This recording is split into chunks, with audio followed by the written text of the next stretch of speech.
Bonjour, est-ce que vous pouvez nous expliquer un petit peu l'objectif du mouvement pour les gens qui nous regardent? On a vu des tracts circuler sur Facebook par rapport à une grève peut-être reconductible, en tout cas sûre pour la semaine, pour la cardio de l'hôpital de Fécamp. Est-ce que vous pouvez nous expliquer Alors, ce qui se passe? oui, alors la jeunesse du problème, c'est comme on a des gros soucis d'effectifs, l'établissement a décidé de nous passer en 12 heures, donc à l'ensemble des services, et on a profité pour faire des restructurations au niveau des équipes et redéployer du personnel, ce qui s'est soldé par un nombre d'agents présents journellement en diminution.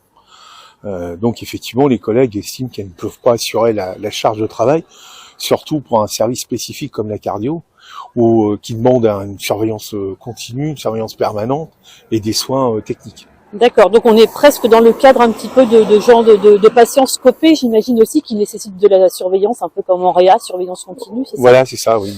D'accord. On est le Parti communiste de Fécamp.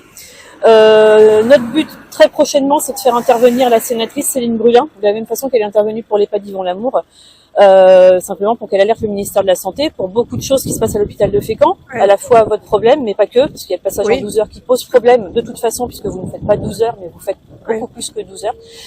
Nous, aujourd'hui, ce qu'on veut, c'est avoir juste un petit témoignage de votre part, de vous les soignants de la cardio, juste pour expliquer aux gens ce qui se passe en cardio, parce que les gens comprennent pas forcément, enfin voilà, par rapport au tract, etc., ils comprennent pas, ils ont pas la notion de ce que c'est que les 12 heures. Et on aimerait savoir pourquoi vous êtes là aujourd'hui, en fait, sans forcément attaquer qui que ce soit, juste nous expliquer ce qui se passe dans votre service en ce moment, en fait. D'accord. Donc voilà, qu'est-ce qui se passe en ce moment et pourquoi vous êtes là aujourd'hui à manifester, pourquoi vous faites grève Après, nous, on est actuellement en effectif en 12 heures. On est en trois infirmières de jour, une infirmière de nuit. Depuis le mois de décembre qu'on est passé en 12 heures, donc voilà, au niveau de l'effectif, il y a de temps en temps 2 infirmières de nuit, une aide-soignante, ou une infirmière de nuit, 2 aides-soignantes. Sachant qu'en service de cardiologie, il y a des patients qui sont aussi télémétrés, donc appareillés pour surveiller. Donc voilà, une surveillance accrue, une infirmière, même avec 2 aides-soignantes, c'est pas assez. Donc il y a quand même une mise en sécurité quand même qui est compromise par rapport aux patients. Et vu la situation, la figuration du service aussi qui est en U, donc voilà, on peut pas être à 2 endroits partout. Donc là, nous actuellement, en fait, ils veulent au lieu de 3 infirmières de nuit, de jour, passer à 2 infirmières de 12 heures et une petite journée de 9h-17h. Sauf que 9h-17h, voilà, le soir, après, ça va être compliqué. Le matin, c'est pareil. Il y a aussi, donc nous, on veut maintenir les effectifs de 3 infirmières en 12 heures et 2 infirmières de nuit avec une aide-soignante pour pouvoir, voilà, assurer une bonne prise en charge des patients en sécurité. D'accord, mais est-ce que pour autant c'est assez? Est-ce que plus, ce serait pas encore mieux? Après, mais le truc, c'est qu'il y a un manque de recrutement aussi. Donc voilà, nous après l'effectif actuel, là, ça marche bien. Donc on comprend pas pourquoi ils veulent diminuer en 9h-17h, alors que là, on est en 3 infirmières, 2 jours, ça marche très bien.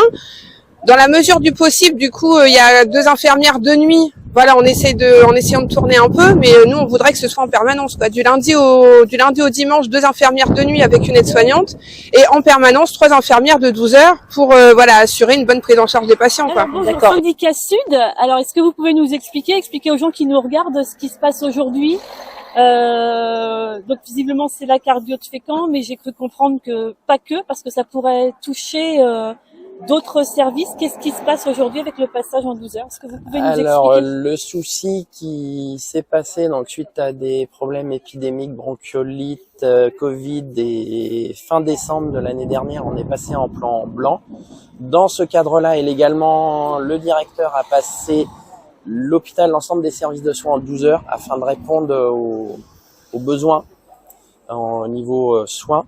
Et suite à ça, ils ont proposé aux équipes de soins de rester sur une organisation en 12 heures. La problématique qui est survenue, donc ça devait se mettre en place au 1er avril, du coup, l'organisation. Le souci, c'est qu'ils ont réduit les effectifs, du coup, par rapport à ce qu'il y avait dans le cadre du plan blanc. Donc là où les équipes soignantes étaient satisfaites de leurs conditions en 12 heures, parce qu'ils avaient l'effectif conséquent. Donc en cardio, en l'occurrence, au niveau infirmier, ils étaient 3 en journée et 2 la nuit. Là, ils se retrouvent en difficulté parce qu'ils sont plus que 3 en journée et une seule la nuit, sachant que leur quart de nuit Alors si je me trompe pas, commence à 19h.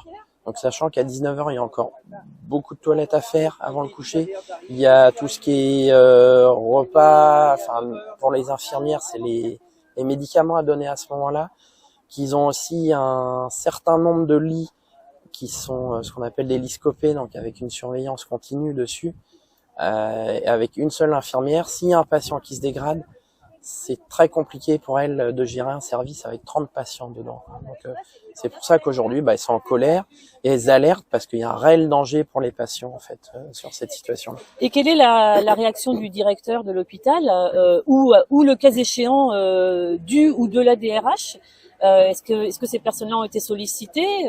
Qui a pris la décision? Qui prend la décision finalement? J'imagine que c'est le directeur de l'hôpital, mais quelle est sa réaction? D'ailleurs, on aurait bien souhaité qu'il soit là aujourd'hui pour s'exprimer.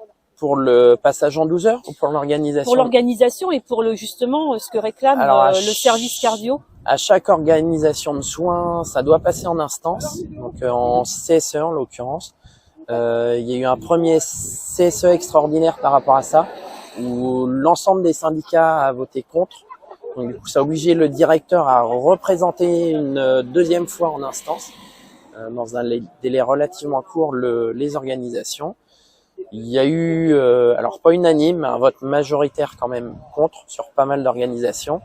Mais les syndicats n'ont qu'un avis consultatif pour ces organisations-là. En fait, après, c'est la responsabilité du directeur d'appliquer ou pas ce qu'il a décidé d'appliquer.